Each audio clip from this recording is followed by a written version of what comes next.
حضرت عیسیٰ علیہ السلام کی پیدائش۔ قرآن مجید میں اللہ تعالیٰ نے حضرت عیسیٰ علیہ السلام کے ناموں کا ذکر مختلف اعتبار سے 59 مرتبہ کیا ہے۔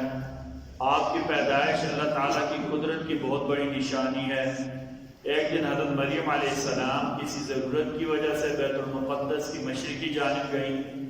اچانک ایک فرشتہ نے انہیں خوشخبری دی، اللہ تعالیٰ آپ کو ایک بیٹا عطا فرمائیں گے جس کا نام عیسیٰ ابن مریم ہوگا۔ مریم علیہ السلام نے کہا میری تو ابھی شادی بھی نہیں، بیٹا کیسے ہوگا؟ فرشتہ نے کہا اللہ کا فیصلہ ایسے ہی ہے اور ایسا کرنا اللہ تعالیٰ کے لیے بہت ہی زیادہ آسان ہے۔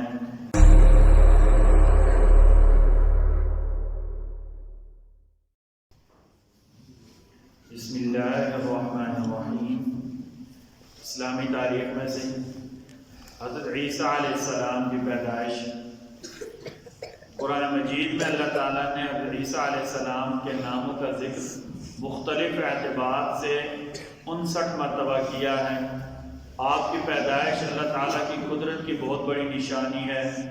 ایک دن حضرت مریم علیہ السلام کسی ضرورت کی وجہ سے بیت المقدس کی مشرقی جانب گئیں۔ اچانک ایک فرشتہ نے انہیں خوشخبری دی، اللہ تعالیٰ آپ کو ایک بیٹا عطا فرمائیں گے جس کا نام عیسیٰ ابن مریم ہوگا۔ مریم علیہ السلام نے کہا میری تو ابھی شادی بھی نہیں، بیٹا کیسے ہوگا؟ فرشتہ نے کہا اللہ کا فیصلہ ایسے ہی ہے اور ایسا کرنا اللہ تعالیٰ کے لیے بہت ہی زیادہ آسان ہے۔ پھر ایسا ہی ہوا، عیسیٰ علیہ السلام اللہ کے حکم سے بغیر والد کے پیدا ہوئے۔ لوگوں نے دیکھا تو بہت تعجب کیا اور کہنا شروع کر دیا مریم اتنا بڑا گناہ کیسا کر لیا؟ مریم علیہ السلام نے کوئی جواب نہیں دیا بلکہ بچہ کی طرف اشارہ کر کے بولی کہ یہ بتائے گا۔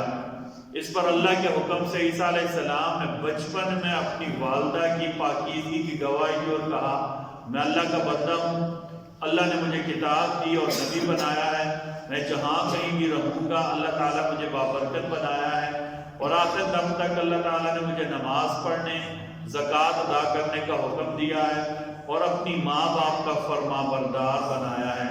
میری پیدائش، میری وفات اور پھر دوبارہ زندہ ہونا میرے لیے خیر و برکت اور سلامتی کا ذریعہ ہے۔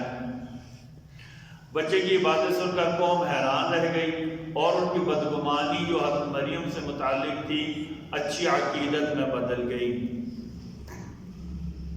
ایک فرض کے بارے میں، بیوی کی وراثت میں شوہر کا حصہ۔ سورہ نساء آیت نمبر 12 اللہ تعالیٰ فرماتے ہیں تمہارے لیے تمہاری بیویوں کے چھوڑے ہوئے مال میں سے آدھا حصہ ہے جب ان کی کوئی اولاد نہ ہو، اور اگر اولاد ہو تو تمہاری بیویوں کے چھوڑے ہوئے مال میں تمہارے لیے چوتھائی حصہ ہے، تمہیں یہ حصہ ان کی وصیت اور قرض کے ادا کرنے کے بعد ملے گا۔ ایک سنت کے بارے میں، مصیبت کے وقت کون سی دعا پڑھنی چاہیے؟ جب کسی پر کوئی مصیبت یا آزمائش آ جائے اس دعا کو زیادہ سے زیادہ پڑھیں۔ سورہ انبیاء آیت نمبر 87، لا الہ الا انت سبحانک انی کنت من الظالمین، لا الہ الا انت سبحانک انی کنت من الظالمین۔ الہی آپ کے سوا کوئی عبادت کے لائق نہیں، آپ سارے عیبوں سے پاک ہیں، بے شک میں ہی قصوروار ہوں۔ ایک فضیلت والا عمل، ملاقات کے وقت سلام اور مصاحبہ کرنا۔ نبی کریم صلی اللہ علیہ وسلم نے فرمایا جب دو مسلمان ملاقات اور مصاحبہ کرتے ہیں اللہ تعالیٰ کی تعریف کرتے ہیں اور اللہ سے مغفرت کرتے ہیں، یعنی مصاحبہ کے وقت یغفر اللہ لنا ولکم اور مزاج کرسی کے وقت الحمدللہ کہتے ہیں تو ان کی مغفرت کر دی جاتی ہے۔ ایک گناہ کے بارے میں، قرآن کو چھپانا اور بدلنا۔ سورہ بقرہ آیت نمبر 174 اللہ تعالیٰ فرماتے ہیں جو لوگ اللہ تعالیٰ کی کتاب کے احکام کو چھپا کر دنیا کے مال اور دولت حاصل کرتے ہیں وہ اپنے پیٹوں میں آگ بھر رہے ہیں۔ قیامت کے دن اللہ تعالیٰ ان سے کلام نہیں کریں گے، نہ ہی انہیں گناہ سے پاک کریں گے، ان کو دردناک عذاب ہوگا۔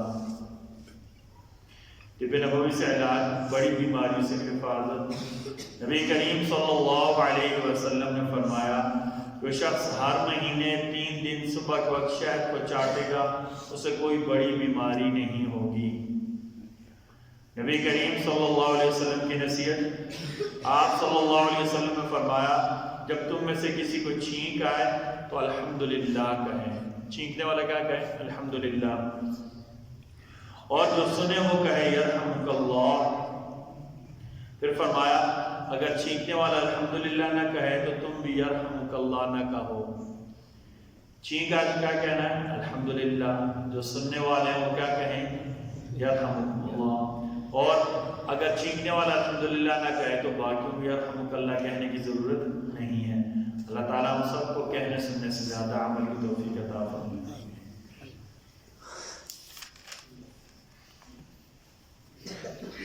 بسم اللہ الرحمن الرحیم، بسم اللہ والصلاة والسلام علی رسول اللہ، بسم اللہ وعلی ملت رسول اللہ۔